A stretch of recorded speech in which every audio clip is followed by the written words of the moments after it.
This is the On the Mark podcast, bringing you facts, opinions, and personal experiences from the outdoor industry. I got the opportunity to shoot an AR-15. That was one of the funnest experiences that I've had. It's pretty exciting. It's a big rush. Presented by Sightmark, an industry leader in optics, bore sights, night vision, and more. Make your mark. Welcome back to the On the Mark podcast. I'm your host, Jeff Hamilton.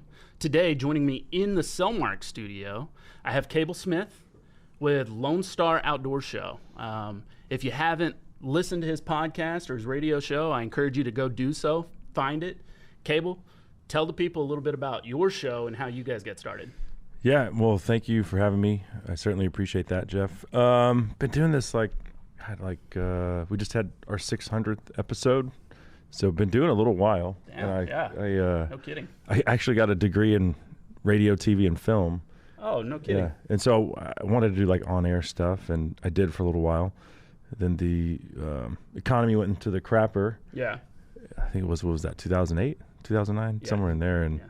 And basically my boss was like, oh, I can't afford to pay you, which for like coming out of college, like for an on-air personality in Texarkana, Texas. Right. He couldn't pay me means like literally you were already paying me nothing. Right. Yeah. What's less than I'll work for free. What do you want me to say? Yeah. So my wife and I moved back to North Texas, and I was like, man, one of my responsibilities there was, and I wanted to do sports talk. That was my goal. But in Texarkana, my boss was like, you need to host a weekly hunting and fishing show. Yeah. I was like, cool. I like to hunt and fish, and I just fell in love with it. Yeah. And so once I got let go from that job, just because of the economy, we moved back here, and I was like, what am I going to do with my life now? And I could go back to the Ticket, the radio station in Dallas, which is where I was working when I left. But you're a grunt. You're so low on the totem pole. Yeah. You're literally looking at the host there, like, how much longer till that person kicks the bucket so I can take their job, which is a morbid way to look at like. That's the reality, though. Yeah. My degree was mass communications, and in that degree, I took a lot of courses on broadcasting and stuff like that. I learned really quickly that that's the reality. Is like you start at a broadcasting company, say radio, television, or whatever, and whoever's the top dog at that point, you got to be like, okay, he's like mid-40s. Right. He's looking at probably another 25 to 30 years before I get anything going for me. Yeah. And even at that point, like you came in new, there might already be a second person being prepped up into that position. So I'm very familiar with how that goes. They're like, you don't want to work overnight weekend shifts? Well, somebody else does, so see ya, Right. So I was like, I don't want to go back to that and get back in line after I was gone for 10 months. So yeah, I was like, I really liked doing that outdoor talk show. Yeah.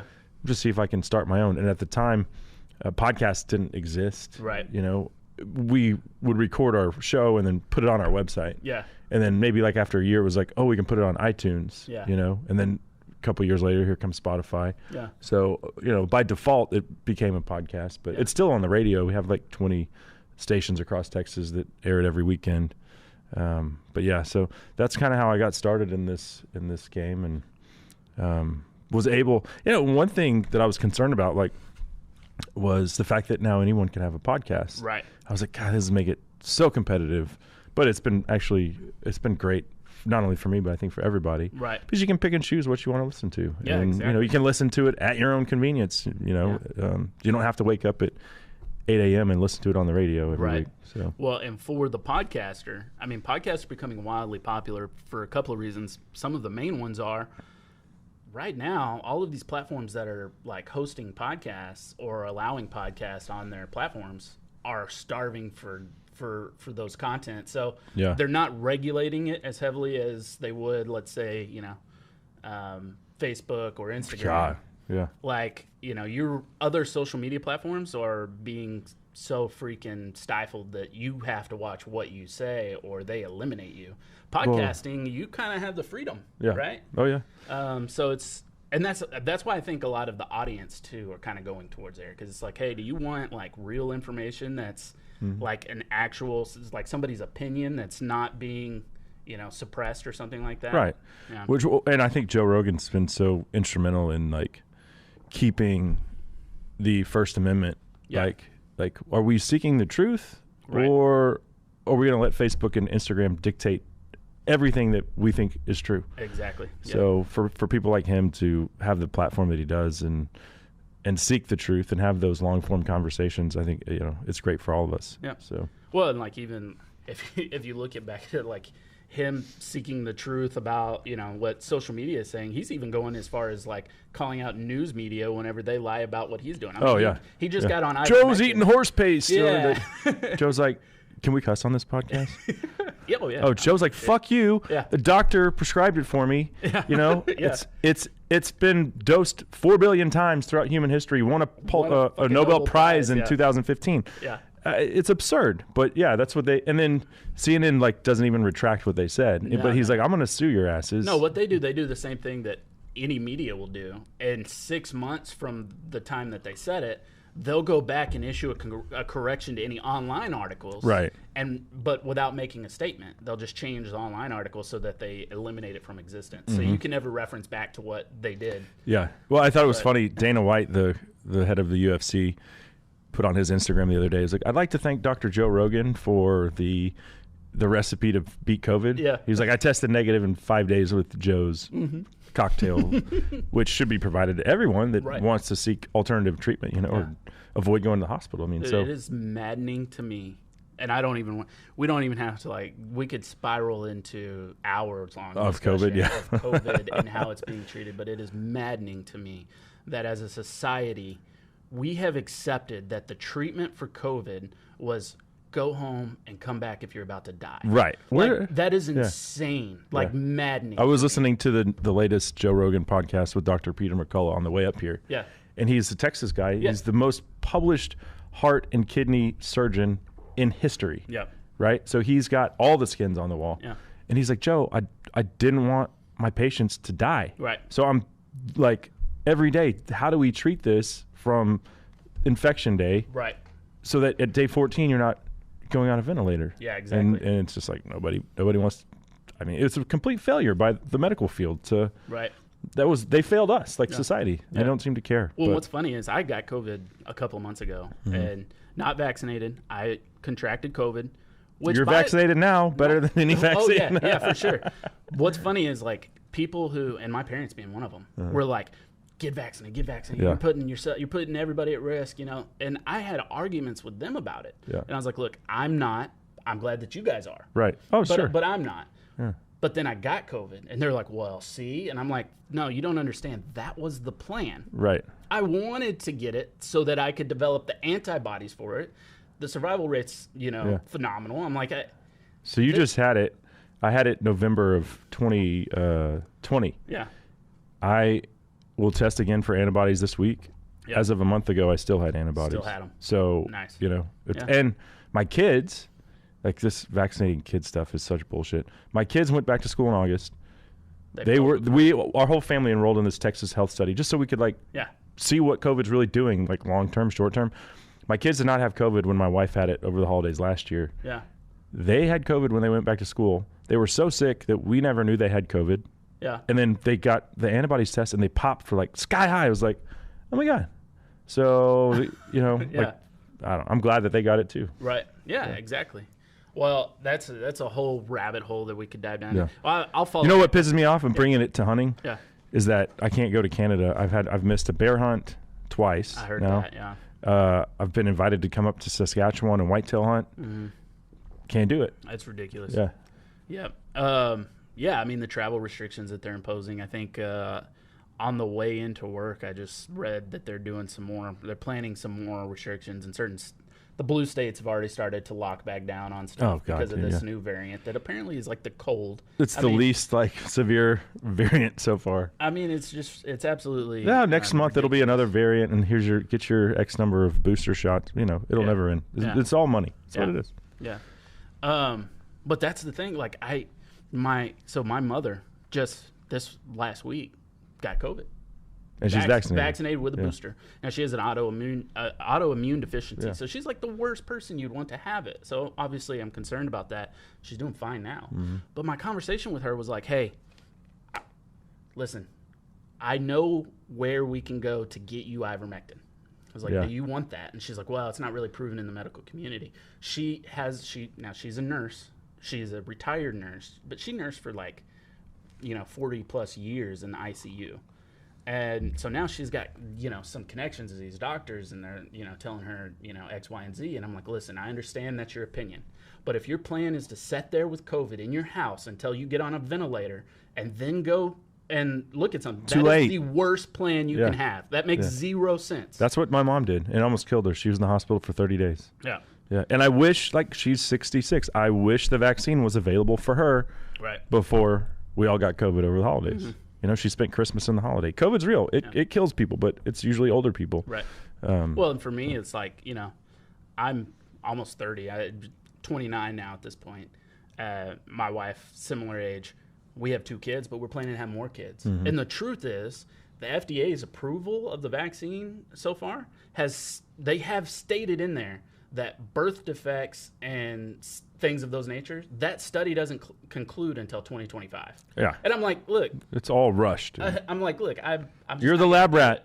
Yeah, I'm like, I'm not going to do it. Sorry. That is what it is. Yeah. Do it if it makes sense for you. Yeah, exactly. But it sucks that they've restricted travel and stuff like that. I'm pissed. That was a Vancouver Island black bear hunt. The monster black bear there. Oh, my God. Yeah. And that was supposed to happen spring of, how long has COVID been going on? 2 years.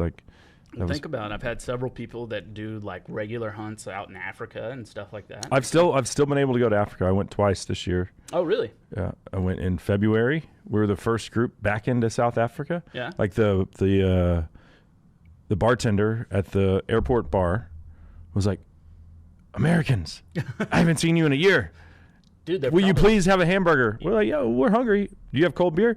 "Yes, we have the coldest beer." "Okay, sign us up." He's like, and then he just couldn't get over. He was like, "I just can't believe you guys are back." People don't understand the amount of revenue that those communities draw from tourism, with hunting, and photography is a big one. Yeah. But all that's been cut off for the last year and a half, 2 years. Oh yeah, yeah. And those communities are literally starving for people to come back in and just kind of revitalize, everything they got going on by spending money there. Yep. Yeah, that's absolutely nuts. So in Africa, what'd you do over there? In February, so that trip was canceled from 2020 because everything was locked down. So we went February, like I said, first group back in. It was so great. The animals, it was like they forgot what it was like to be persecuted. Yeah. So they weren't as wary. When I went back in July, it had all shifted back to normal. But they were just not as smart as they were usually. Yeah. But I shot a Cape buffalo in February, and one of the coolest hunts I've ever done in Africa was a fallow deer hunt in the mountains, which fallow deer are native to Europe. Right. We have them in Texas too, but if you want to shoot a fallow deer in Texas, it's like $4,500. Right. Yeah. In Africa, $500. Dear Lord. And it was mountain hunting. You're way up high. You're glassing, which is like a long 470-yard shot. Wow. Shooting from prone down at this animal that we bedded, and the stag finally got up after about an hour or two and decided he wanted to get a little drink and smoked him. It was awesome. But I love I think people have I certainly had this premonition, this idea that Africa was drive around in a Land Cruiser, see something on a flat plane, get out and shoot it. Yep. I was so glad that it wasn't like that. Yeah. And it's all spots. That has happened once, and I've killed 25 animals over there now. Yeah. One time we were driving back from we had just taken a warthog. Yeah. We were driving back to camp, and the tracker always sits in the high rack in the back of the Land Cruiser. Yeah. And he goes, and they tap the hood, and he's like, he sees something, and my PH gets out, and he's looking, he's like, "That's the biggest mountain reed buck I've ever seen." Oh God. I was like, "Well, what's a mountain reed buck?" Yeah. I don't even know what this animal is. Yeah. And he's like, he's right over there. I get my binos. He's like, if you want to shoot it, this would be the reed buck of a lifetime. And I was like, "How much is it?" He's like, $400. I was like, boom. No question. Yeah. Yeah. I'm not gonna pass up. And him and the other PH whose ranch it was, it was like an emotional moment for them. I think it's like our whitetail deer for them. Right. It's not one over there that gets a lot of love. Yeah. But in that area of South Africa on the Eastern Cape, it's like their animal that they grew up hunting with their dad. Right. And when they walk up on it and they're like, "Oh, this is so big," I'm like, "It's the horns are 8 inches tall." It's a tiny thing. I'm like, Yeah. But to them, it was like It's like this emotional. They still connection to talk them. about this Yeah. hunt that we had, and Really? he was like, "Please get this thing shoulder mounted." Yeah. I was like, "Okay, well, it got Euro mounted." But I mean, I never entered it in the record books, but it was, I mean, Yeah. that quality of an animal. Oh, that's awesome. Yeah. Well, so circling back here locally, it's deer season right now. Yeah. I've been listening to, several of your episodes. Oh, and one then of the you things- just heard me bitching about how. I just heard you bitching Yeah. about getting pimples and everything else. Yeah, dude. Walk me through what's going on. Yeah, so, well, the first opening morning, I had this non-typical buck that I don't like naming deer, but sometimes you just name deer, and Yeah. maybe I do like it then. I don't know. But he was this non-typical, had like an 8-point rack, but then every point had all this palmation. Yeah. It was real weird. I've never seen a deer like it. Probably never will see another one like What do you it. think caused that? I have no idea. They say with atypical deer, a lot of that is like damage to the nerve endings during the growth process of the antlers. well, But when I you know he look at- wasn't there last year because I've never seen anything like it. Yeah. Yeah. Well, you look at something like that and you're like, deformation on all the points, and it's like, how All would of them. that happen? And he had another point growing like a dagger growing like 6 inches out of the back of his right main beam, which Dang. and he still had brow tines, but yeah, and he wasn't a deer that would like score really well, Right. but he was one that I was like, and he was mature. Unique. I mean, he was like Yeah. built like a brick shit house, Yeah. and I was just like, I'm gonna get this deer, and of course the other guys on the lease are hunting him too, Right. Which is fine, but I'm the one that has all the cameras Right. out, so I know what the deer are up to more than they do. Sure. But I rattled him in opening morning, and 75 yards, free-handed, click. And I'm like, That is surely the worst. you loaded the gun. And I did. It was just a misfire. Oh, no. There was a light. You said pimple. It was like a little dimple on there. And I pulled that round out, and I was like, unbelievable. And sure, as soon as he heard that, Who's the manufacturer? it was Federal. Federal, get your shit together. Federal Power. It was Vital Shock, I think. It was a 300 Win Mag. Oh, So then, man. I eject it and look at it, and the deer's at this point long gone. And I immediately go over to the range and shoot the same bullet. It fires. Yeah.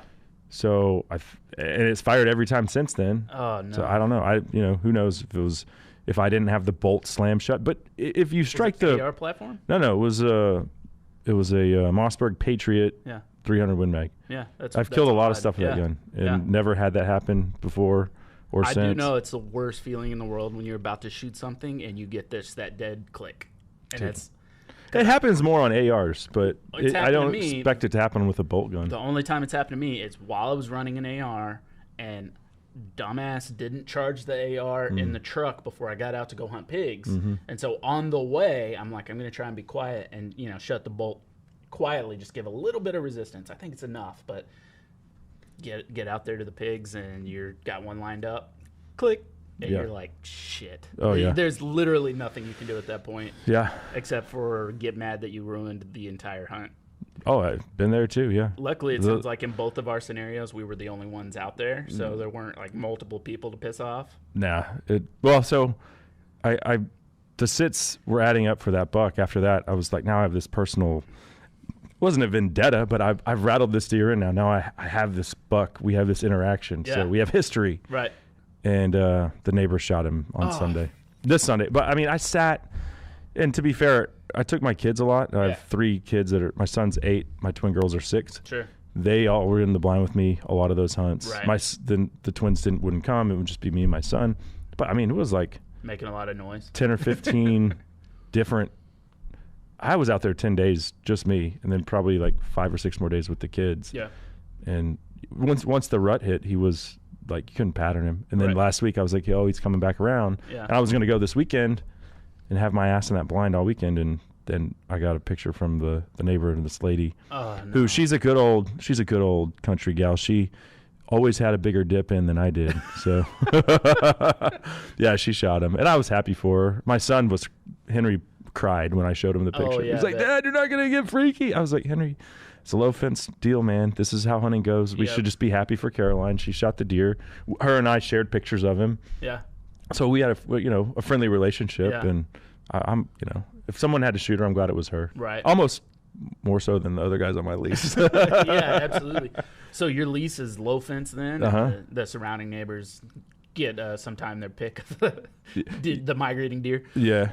Well, that's how my property is now, and I've got to explain to people, like, a lot of times it's a little different scenario for me hunting, free range, low fence, because one, I have neighbors on both sides of me, and our property is like a long, narrow stretch. We have only about 300 acres, but it's positioned very long along the Brazos River. So to pass through our property you're looking at 300-400 yards, maybe like 800 yards at the widest part of the property. That's nothing for whitetail to run through that area. And I'm sure you're covered up in pigs because of the proximity to the river there. Because the Red River, so the lady that shot the deer, the Red River is her northern property boundary. And so for that reason, dude, like, I'll go out in the springtime, 1 o'clock in the afternoon, pigs in the wheat field, just go to town. Oh, yeah. I mean, it's like, it's really unfair. I mean, we have so many pigs. So yeah, we've got a crap ton of pigs. In fact,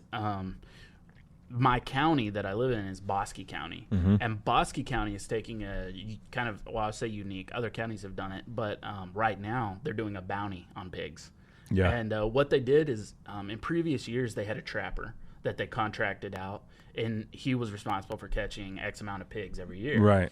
Well, he was actually catching a lot more of like coyotes and bobcats and stuff like that, and the pig population was not being slowed down. So they cut him, and they're taking those funds that they paid him, and they're saying, look, local hunters here in Bosque County, bring us pigtails. We'll give you $10 a tail. Oh, wow. $10 a tail. And now I found out, I'm like, oh, hell yeah. I start cutting tails, right? And I've probably got like 17 pigtails or so in my freezer right now. So you're looking at about $170. I got a buddy of mine that's got like 300 stacked up. So he's already like, he's looking at a new Pulsar unit. Well, he needs to go ahead and like redeem those because those funds are not, I've found like they're not unlimited. Right, so. Exactly. Well, I found out afterwards, and same thing with like all the rednecks in the area, is like they're not just letting anybody do that. It's a whole thing. You got to go attend a conservation course. Oh, and yeah. You have to, like, there's 2 classes I think you got to take, and then a registry. And then after that, they only accept pigtails like 1 day a month on a certain day at a certain time. Well, it still might be worth it for your buddy. I don't know if all of that time is worth it for the 17 that you have, but. No, well, even at the 7th, well, I just started. I just started like a couple of weeks ago because I just found out about it. I don't know how long it's been going on, but nobody's told me. In fact, I will shoot pigs, and I'll normally cut it depending on how the pig goes down. I'm one of those that just believes, like, if the pig drops immediately, that thing's worth eating. If it runs and gets some of that adrenaline in its blood, I'm probably not touching him. Probably going to let him lay. Depending on how the pig goes down, I'm one of those, like, I might cut out the straps and then toss the rest. And I found out I went by a pile of pigs one time that was on my property, in the woods, but somewhat close to a highway that runs by. Somebody had stopped, got out of their car, went into our property, and snipped the tails off the pigs. Oh, wow. And I'm like, that's ballsy. I'm like, why the hell would somebody do that? Like, you can go in and cut the tails. And then I found out the week later, they're like, oh, yeah, it's $10 a tail. And I'm like, son of a bitch. It was probably my friend who's got like 300 of them stacked up now. Because it was probably somebody that knew me. I mean, it's pretty ballsy to jump a fence and, go do that. Mm-hmm. But, back to like low fence hunting on whitetail. I mean, it's a struggle for me because for the last, my entire time hunting has kind of been like, if you see a decent mainframe 8-point, he won't be alive tomorrow. Right. Like, a lot of people are like, well, let that deer walk. And, when he's 4 or 5, he's going to be amazing, and like shoot him then. It's like, yes, if you get your neighbors on board with the same thing. The problem comes into play where your neighbors have got grandkids coming out to hunt, and nieces and nephews coming out to hunt, and they're literally shooting anything that walks by. And it's a real struggle for me. I've got pictures of deer on the camera that I'm like, I would love to keep them, but I might get one picture of them and then never see them again. Yeah. And it's like, I know that they went next door and got shot. Both of my feeders run corn all year round. I do too. We're feeding them all year round. We have a really good pattern for how they travel. But it's like when you sit in the deer stand, I'll hear my neighbor's feeder go off, my feeder will go off, and then my other neighbor's feeder will go off, and I'm like, Shit, whatever walks out today is getting dropped, you know? We have quite a few young 8 points, and it's one of those things where it's bad for business for me not to shoot a deer. Yeah. Like it is. Like our sponsors want to see, this is what you do for a living. But I'm not going to shoot a small deer. Right. So if I don't shoot a buck this year, I'll shoot some does, but I mean, I've put in the time, that's for sure. Just went to South Texas this last weekend. Yeah. That was for my son. See what being a good dad gets you? Let's get your neighbor shooting your buck while you're out dicking around with your kid trying to get him his first buck. So yeah, absolutely. But I wouldn't change it for the world. We saw a management 8 point. Yeah. It was, my buddy had given me pictures. This is on 1,100 acres around Ensign, all low fence. And it was real foggy the first morning, and that buck comes out. I'm like, I think that's the deer, but dang it, he's wide. Like, it's like, does my buddy really want me to let my kid shoot that deer? Right. So I'm like, I call him. I'm like, Chisholm, this is what I'm looking at. Are you sure this is what you want? Like, my son really shoot this deer? Yeah. He's like, yeah, that's a management buck in South Texas. Yeah. And I'm like, okay. Yeah. And then by that time, I told Henry to get on him. He's broadside, and then a doe walked in front of him. Yeah. And there was no shot, and then the deer turned and walked out of our lives. Yeah. I was like, we're not doing Texas heart shots at 8 years old. Right. I've never Texas heart shot a deer. I haven't either. Yeah. I've always I've had opportunities to, but I'm like, when the pigs start running, I sometimes don't know where it hits them. I'm just trying to shoot it in the pig. Yeah, that's a different thing. Yeah. I don't know. But I struggle internally with that too, because I've had some opportunities where they're just walking away from me, and I'm like, I could do it, but the worst part about the neighbor shooting that deer isn't that she shot it. It's that now I don't have anything to look forward to at the deer lease, because it's all young deer. I'm just like I said, I'm not going to shoot them.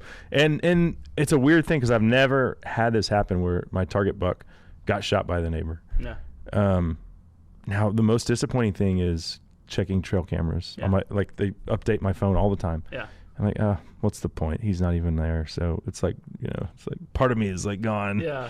Part of deer season got stripped away, but you never know what you're gonna see, man. You don't. The rut brings some new ones around occasionally, and maybe they break their patterns and stick around. We had a couple mature ones disappear, like when the rut came, and they haven't been back. So they either got shot or they'll come back, and they're like, we know where the buffet is. So 2 years ago on our place, my cousin, who also lives on the farm, he shot an 18 point with drop tines and everything like that, free range, low fence deer. Biggest deer that we've seen on our place by far, and it was amazing. And he shot that deer and sent pictures around to all his buddies, and within 24 hours he got contacted by the neighbor of ours across the river. And where we're at on the Brazos is a pretty low point. He shot that deer, I think it was like Halloween Day. It was like October 30th or something, 31st. He got contacted by the neighbor, and the neighbor was like, hey man, can I come over and just see this deer? He's like, you won't believe it, but I have had this deer on camera all year, and I've been feeding him all year, and I've been anticipating him at my feeder all year. And the opening day of bow season, he crawled up into his tree, fell out, and broke his arm. Oh my gosh. He fell out and broke his arm and was not able to hunt. And so then my buddy, the deer wandered across the river to our place and got shot by my cousin. And that guy was just... It sounds like the same situation. He wasn't mad at him, but he was just emotionally devastated. I think we all need to be happy for other hunters when they find success.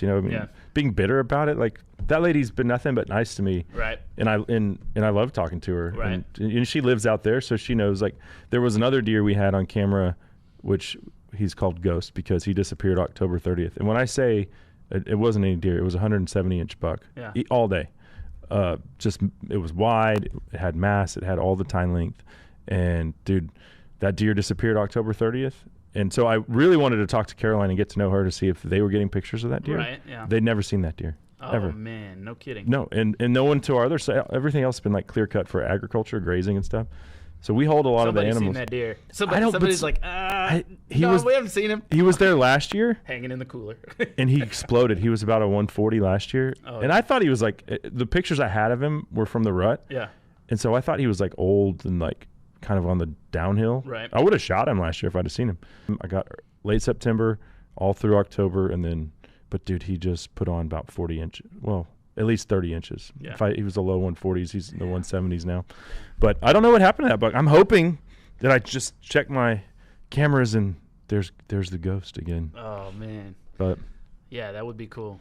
Yeah, that's weird when they just disappear and all the neighbors are kind of like, I don't But know but what the happened. Caroline, the girl that shot the freak, she was like, if that deer would have gotten shot, I would know about it. Someone would have, kind of like the Right, guy yeah, across the neighbor, or your the one your cousin shot. Yeah. The guy across Word the gets river. around. Yeah, and Yeah. it's there's a lot of land, few landowners right there. Right. So somebody would have said something or sent a picture, Sure, yeah. But the fact that she didn't have any pictures of him, but she had a lot of pictures of the other deer we Yeah. were after.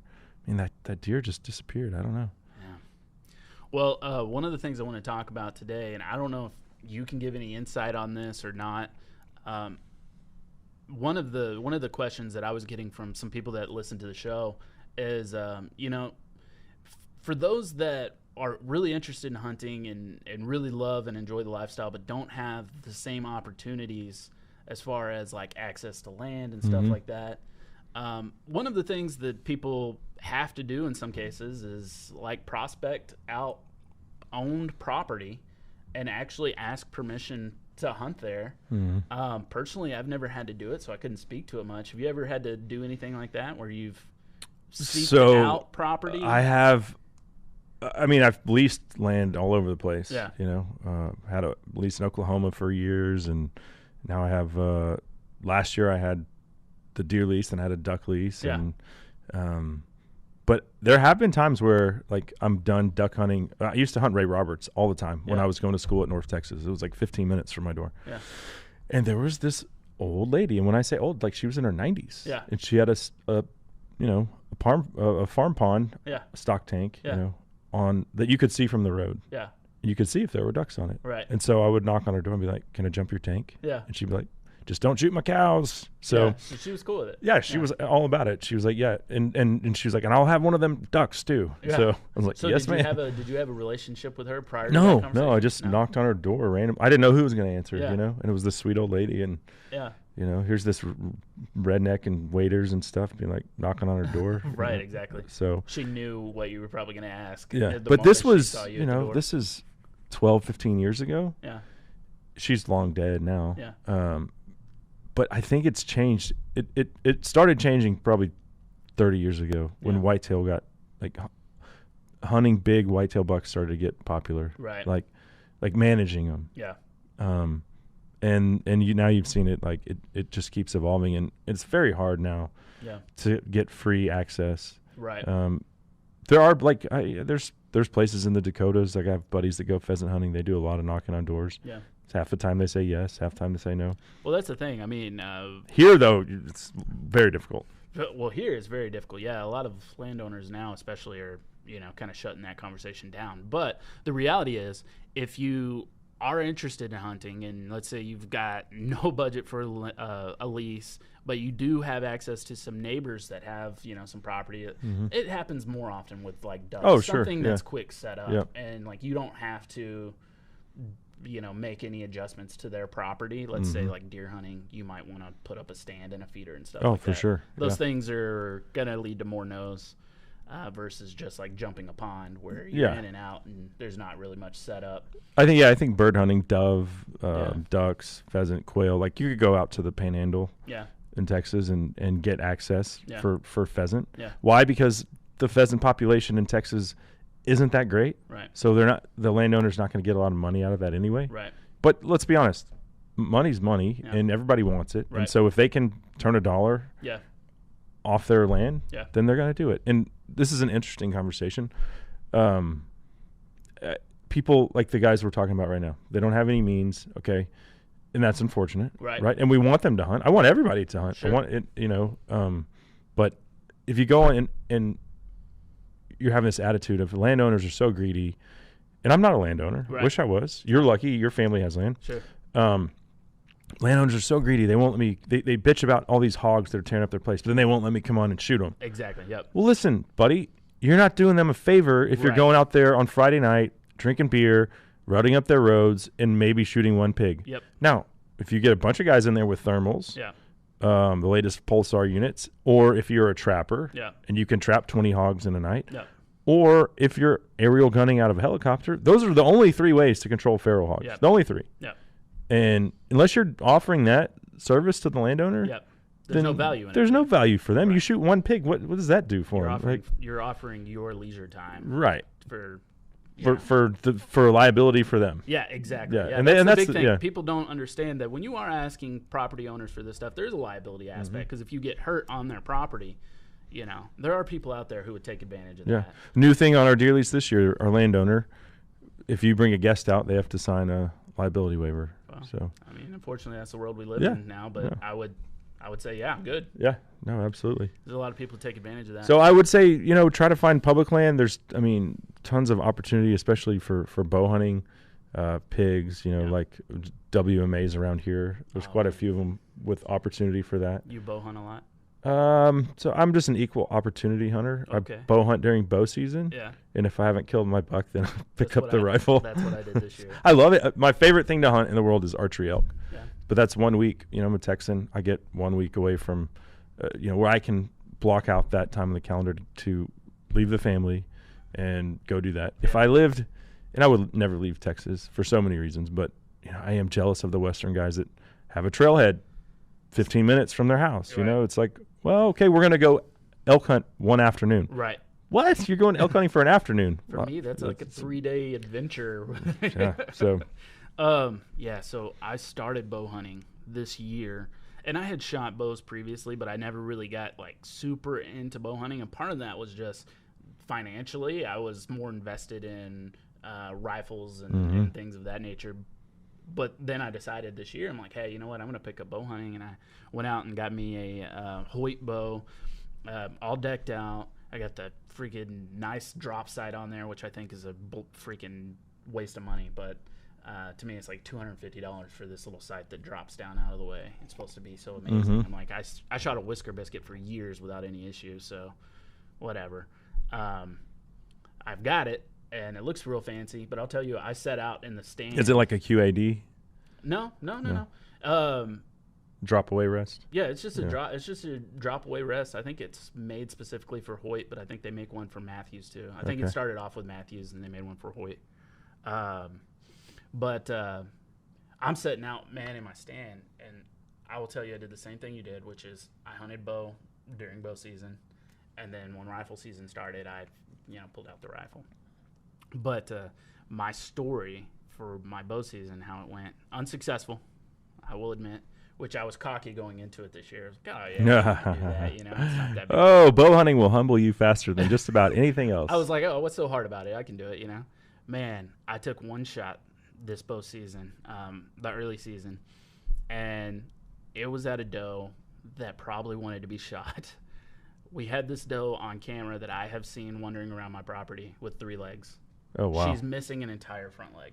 And I don't know if it was a birth defect or she survived an attack of something like that.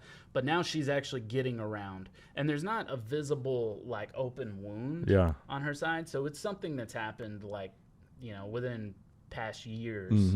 Or maybe she was born that way. I don't know. But she's 3 legs. So I pinned her immediately, and I was like, I want to shoot her this year. Sure enough, I'm sitting out in the stand, and she comes hobbling out, right? And she's eating at my feeder, standing broadside from me from about 20 yards away. And I'm like, oh, my God, it's perfect. Everything about this is perfect. I drew back the bow. I had her lined up. I shot about an inch over her back, which was devastating to me because I had been on target all year. You were feeling cocky before that. Yeah, exactly. I was cocky. I was like, shit, I just missed. Are you kidding me? Dude, I had not, and maybe call me out if this is bullshit. I had not shot out of my stand, which was 8 to 10 foot off the ground. I've been shooting flat-footed on the ground at a target, and I had not actually physically shot out of my stand. And I'm feeling like that kind of screwed some stuff up for me, but it could have been that I just sucked too, and I got nervous. No, I think you definitely need to, it doesn't have to be that stand, but you need to shoot from an elevated position. Yeah. I've shot off of the roof of my house plenty of times. Oh, really? Yeah. Yeah, I didn't do any of that. So the neighbors kind of were like, "What's that guy doing up there?" So this is that's just Cable doing his redneck shit that he does. He keeps bringing me deer meat. I'm not going to say anything. This is how big of a dumbass I was. I'm sitting there and I shoot and I miss an inch high, and she she's 3-legged, so it's not like she ran off. She hobbled off in her. And she didn't duck your arrow on 3 legs. No, just a bad shot. And she goes about 10 yards, stops and turns around, and I'm like, shit. I only brought one freaking arrow. Like, rookie mistake. Yeah. Yeah, one arrow. And I'm thinking like the whole time previous, I'm like, I'm going to have one shot. I only take one arrow. And I'm setting up there. And at this point, she knows I'm there. I just shot at her. She went 10 yards, stopped and turned around. It was almost like a, come on, buddy, take another shot. Like, here's broadside right I'm here. ready. I'm ready. Hit me right here. Yeah. And I'm just like, fuck, I'm sorry. I only brought the one arrow. And she's like, are you fucking kidding me? Like, I'm trying to help you out here. She hobbles back over to the feeder and starts eating something. And I'm like, taunting you. I'm sitting here for the next 20 minutes just watching her. She's like, I swear, at one point in time, she walked over to the arrow that was in the ground that I just shot at her and just tried to fall on it. Like, she was trying. She's like, buddy, just get down with a knife and come take care of it, please. No, you've always got to have your quiver. But, this is our journey as hunters is we learn from those mistakes. Like, you'll never do that again. Nope. So I've done plenty of dumb stuff, especially bow hunting, just like opportunities that, what you can't, things you can't take back, words and arrows. Yeah. So yeah, that's very true. We'll switch gears a little bit here. I want to talk to you about night hunting. One of the things that a lot of people ask me, digital optics are increasing in popularity, whether it's digital night vision or thermal rifle scopes. But one of the things that I see as a constant is that people have no idea what they're talking about. The general public. Right. You talk about somebody who grew up on granddad's hand-me-down rifles and stuff like that. That guy is going to refer to everything as night vision. And it's one of the biggest things. Oh, yeah, they do, for sure. I have people come to me all the time. They're like, hey, man, what do you think? Could I get some night vision for, $600, $500? I'm like, yeah, we could probably do that. And send them out a product, and they're like, hey, this isn't what I was talking about. I'm looking for that thing that shows heat. And I'm like, look, dude, you're not talking about night vision. Yeah. Like, you're talking about thermal. But one of the things that I wanted to talk about were just the differences in the two and why someone might prefer one over the other. I mean, obviously, most people are going to lean thermal if they can afford it. But night vision does have its upsides. For me, like identification, and let's say if you're just like, I don't know, prospecting deer, for instance. I mean, it's deer season right now, and I've had the opportunity where I'm out pig hunting, and there's been a herd of deer, and I just peek, just to see what's out there, and try to scope out like, oh, this big buck's coming out. Maybe he'll be at my feeder in the morning. You know what I mean? Yeah. We're not taking shots at them, but things like antlers and stuff like that tend to not show up as well in like thermal units. Well, I don't know. Some of the latest, the Thermion. Especially in velvet, I mean, you could see everything. In velvet, they shine.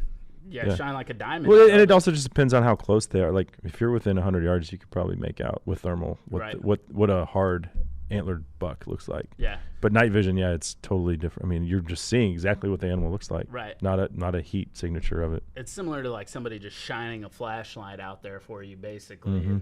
I'll be honest though, I haven't hunted with night vision in 5 or 6 years. Yeah. All thermal. Did you take the gradual steps up? I did. So I've been with Pulsar for, I don't know, 8 or 9 years. Yeah. And I had like one of the, I think it was a Digisight maybe. Yeah. Back in the day. Yeah. That was the first night optic that I had. Yeah. And so that's loved it. The Digisight's a digital night vision rifle scope. Yeah. And that was a long time ago. Yeah. Do we still even make those? I don't know. So it isn't like an intentional thing. If Pulsar sent me a night vision scope, I'd use that too. Yeah. But right now I've just been running. It seems like the trails and then the Thermion, and I love that stuff. So I'm just like, for me, I like the detection range the most. So I mean, we have those wheat fields at our deer lease that I was telling you about, and so it's like you could see 1,000 yards easy. I mean, you can detect up to 2,000 yards now with the current models. I mean, and I have the Helion 2.0 monocular. Okay. So, I've got the latest and greatest. That's about the best setup. Generally, you took the same progression that seems like most people have. And when those guys contact me and they're like, "Hey, can I get some night vision for like $600?" and my answer is yes, you can. Yeah. And then their response is, "Well, this isn't what I was talking about." I was like, "Look, buddy, you're asking me about $600. Right. Like, you're gonna need to take a progression, run this digital night vision for a little bit, and it's gonna get the job done. You're gonna like it." But then once you decide you want to step up a little bit and maybe get into the thermal game, then we can have another discussion. But you're looking at a significant price difference between the two. Well, and the cool thing though is these units on the high end thermals, the prices come down let's just say the decade-ish I've been with Pulsar, like they used to be $6,000. Now you can get one for $2,500, $3,000. So the demand has increased and the price has gone down. You don't always see that combination. Well, the market has become, I don't want to say overly saturated, but there's a lot more competitors. There's a lot more competitors now than there was, let's say, 10 years ago. Yeah. And those things kind of dictate market price as well. So yeah, the prices come down significantly, and it's still let's not BS. It's still very expensive. Well, here's the deal. I mean, but if you want it bad enough, whenever I talk to people about buying these and making that investment, I say, look, honestly, how often do you think you're going to go out and use it? Mm-hmm. Right? Because if you go out 2 times a year, don't buy it. Yeah. Like, honestly, if book a hunt with 3 Curl or somebody and use their stuff. Exactly. You can use their stuff, have a great experience, and just get it done that way. You don't have to own this thing. Mm-hmm. But if you're a guy who goes out 3-4 times a week, you will definitely get your money's worth out of this. But also, like, they tend to not depreciate in value that much. So it's something that you could get your money back out of pretty easily, most of your money back out of pretty easily if you ever decided, like, I'm not using this thing quite enough. Oh, yeah, yeah. I don't know. I've never sold one. So why would you? Yeah, it's mine. So you're talking about 3 Curl. Do you go out to hunt with those guys very often? Yeah, so before I started doing this for a living, Brett, one of the founders of 3 Curl, and I were just duck hunting buddies. Oh, so really? we go back a long time, and they advertise a little bit with me, and I send them a lot of business, Very nice. and so they invite me on some hunts for that reason. I see. Plus, they're just good dudes. We all get along, and we like hanging out. I shout out, hey Brandon, when we did that, we just did a range shoot out there. That was at 3 Curl's place, wasn't it? Or it was a place. It was a range that, it was owned by. Yeah. Oh yeah. That's their new Yeah, that lodge is nice. We went stayed out there. To the lodge, man. Yeah. That was pretty sweet. Yeah. That was a nice setup they got out there. My son and Brett's son Bryce are the same age. Yeah. And so they get along pretty good. And there you go.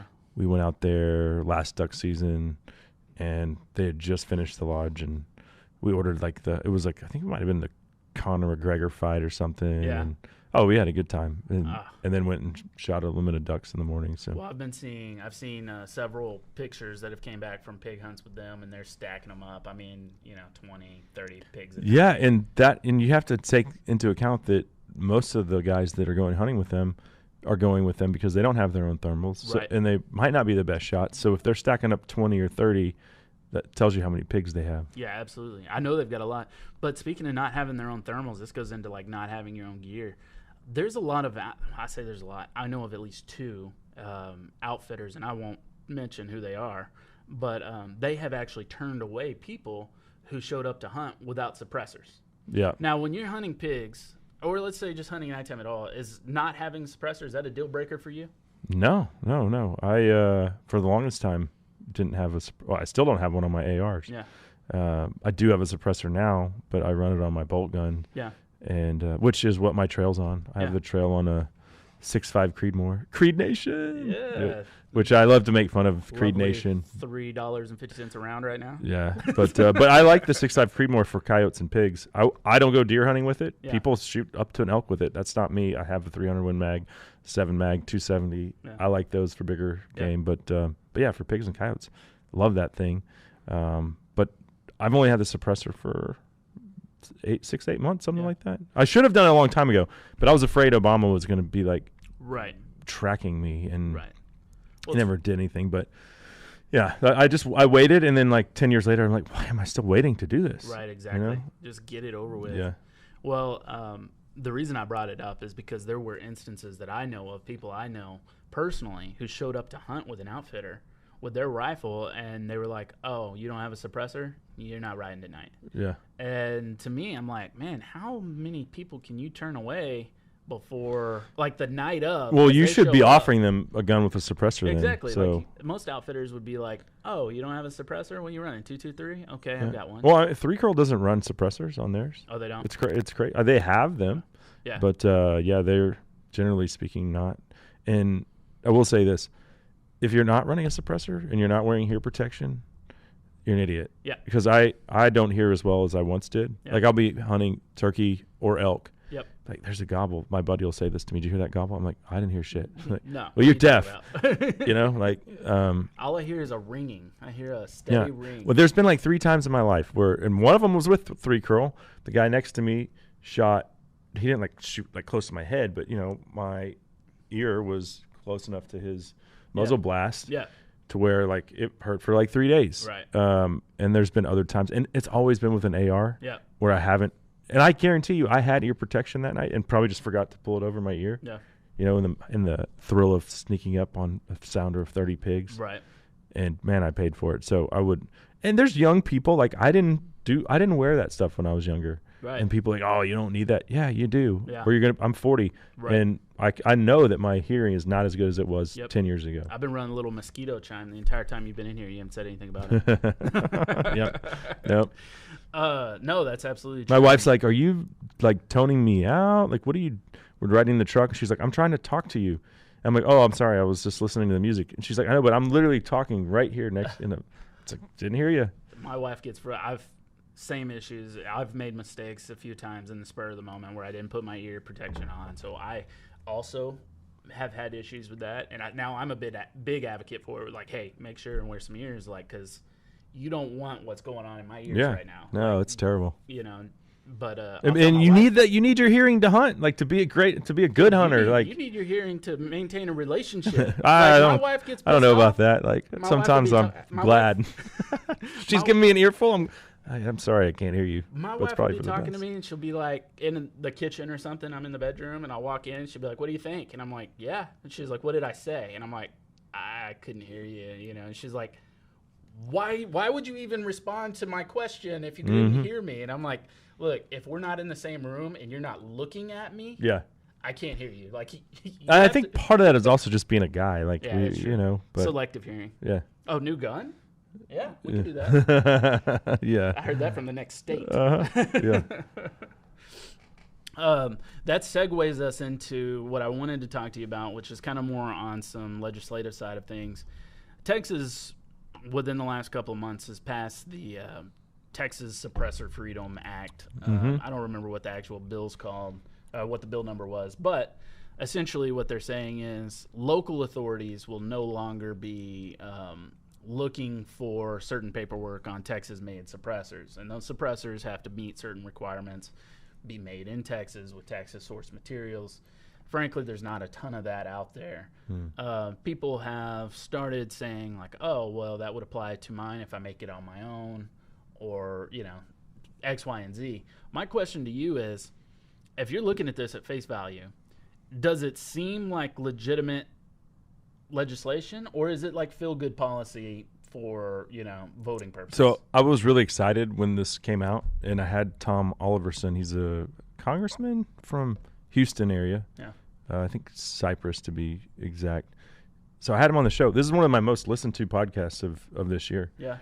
And I was all excited thinking, you know, Texas is like giving the middle finger to the feds. And, and the comparison is like, okay, marijuana is still federally illegal, but Colorado, California, Washington, there's states that don't enforce that law. Right.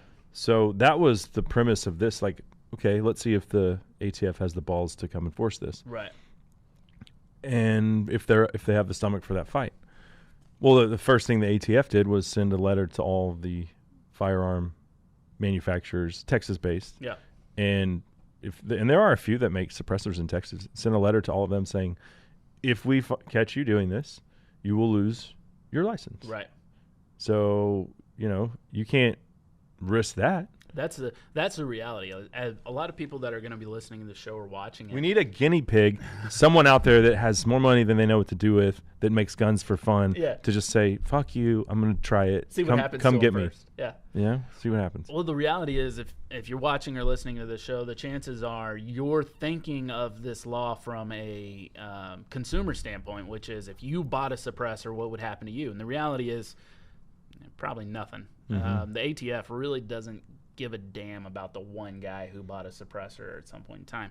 What they're looking at are the manufacturers who are doing this, because the Texas law doesn't skirt any federal laws. It's just saying we're not going to enforce it. Right. But the reality is all of these dealers, if they're a licensed FFL dealer, they have to keep a log of the suppressors that they sell, and those suppressors have to be sent to the ATF or... Yeah, but that bill essentially said you no longer have to log that. Yeah. But are they willing to risk it? Because, like, again, it's your livelihood. The answer so far has been no. No, I don't know of anyone that has done it. No. F1 Firearms here in Texas, they're not doing it. Mm-hmm. And they were going to be my primary, so I was going to be like, oh, hell, we'll hit F1 up for some suppressors. And it's like, not the case.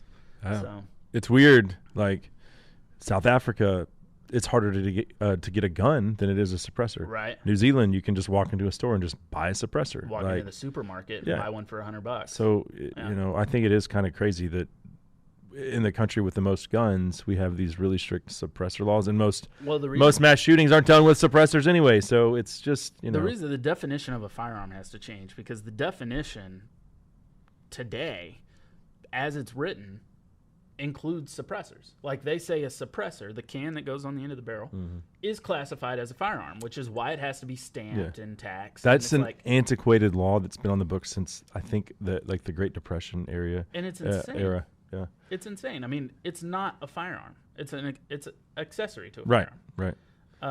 But until that definition changes, which I don't know if it ever will, it's going to continue to be a struggle. But like you said, we can go to different countries, and you can't bring them back with you. But while you're there, most guys are going, drop $100 at the supermarket, pick out a suppressor, and then when they leave, they just give it away to somebody. Because it's like they're unregulated. It's treated as any other type of firearm accessory. I know a guy frustrating that we have to took dance around his this. to Africa with him, which our travel agent advised him not to do. I think Jeff Thomason's still with Pulsar. No. He doesn't care. But no, he was like, I put it in my toiletry bag and put it in my carry-on and just went to Africa with it. So holy hell! Yeah. Wow, that's ballsy. Okay. Yeah, they wanted to do. Obviously he's an amazing predator hunter, and that's what his show is all about. But they wanted to do jackals on, and it proved to be a little more difficult than they thought it was. Like the jackals didn't respond like our coyotes did. So really, yeah, it was hard to call them in. He said. Why? I didn't get a reason for that, but just bad calling. Was he using electrical calls? I don't know. Jeff's not. I'm sure he had it. He's not a bad caller based off all the coyotes he stacks up. But no. I don't know. I've never. I think I've seen one jackal over there. But what another cool predator they have on the Eastern Cape is the Caracal, which is like Caracal. Caracal. It's a lynx species. So it's like our bobcat or our spell it. Can you spell it? Carac. CAR. Yeah, ACAL. Caracal. And the ear tufts on this thing are so cool. So I ended up getting one with like a lynx. Yeah. We hunt them with hounds that's and cool. Put one up a tree and ended up taking it. It wasn't that big of a caracal, and so they caught one in a trap. These things are hell on like bush buck fawns. Holy hell, it's pretty big. Yeah. Wow, it's cool. A nice sized cat, and they don't like them. They trap them. They hunt them. So got a big male in a trap, and that's the one I'm getting mounted. Nice. Yeah, I think it's absolutely crazy that we have to jump through all these hoops over here just for a definition purpose that should have been changed a long time ago. And then the time frame, dude. Like, you buy this thing, and then you're lucky if you have it within that same year. Like, oh yeah, I got mine in 6 months. I was amazed. I could not believe it. 6 months is awesome. I just heard, and again, this is all hearsay. I had heard that there was just legislation passed that was supposed to expedite a lot of that and make it a little bit faster. So hopefully we see that changing. Would doubt that's true because the Biden administration has nothing, no good intentions for firearms, certainly not for suppressors. The appropriations bill that is basically planning the fiscal budget for the next year is sitting there right now. And there's some language in there pertaining to trophy hunting that is very concerning. Yeah. And it's not that they're saying we're banning trophy hunting overseas like international hunting. Tax the shit out It's of it. It's that they're saying we will not be funding, the U.S. government will not fund the people here that are supposed to expedite those trophies. Oh, yeah. We're just doing away with that position. Right. So they're skirting the deal. Right. And it's basically saying no more trophy importation from foreign countries because we're not saying it's illegal. We're not banning it, but we're not funding it. Well, okay, you're the one that has to do the job. Right. If you don't fund it, then it doesn't happen. Man. So that hasn't been decided yet, but it's kind of concerning. So That's crazy. Yeah. I'm going to have to look more into that because I didn't know anything about any of that. Yeah. So I'm definitely going to check that out. But, hey, we're running close on time, so what I'm going to do is go ahead and cut us off here. But I want to thank you for coming in and spending some time with us. It's been my pleasure. Thanks for having me. To meet you. Give yourself one last plug. I mean, where can people find your stuff? LoneStarOutdoorsShow.com, and then the podcast is all over Spotify, Apple, wherever you consume your podcasts. We'll be there. Awesome. So, yeah. Cool, man. And then Instagram, I'm still there. You're still on Instagram. Probably not for much longer. By the time this airs, it might be a thing of the past. But yeah, you can just find Lonestar Outdoors Show on the social media outlets as well. Awesome. Very cool. Well, thanks a lot, man. Yeah, thanks for having me. Yep.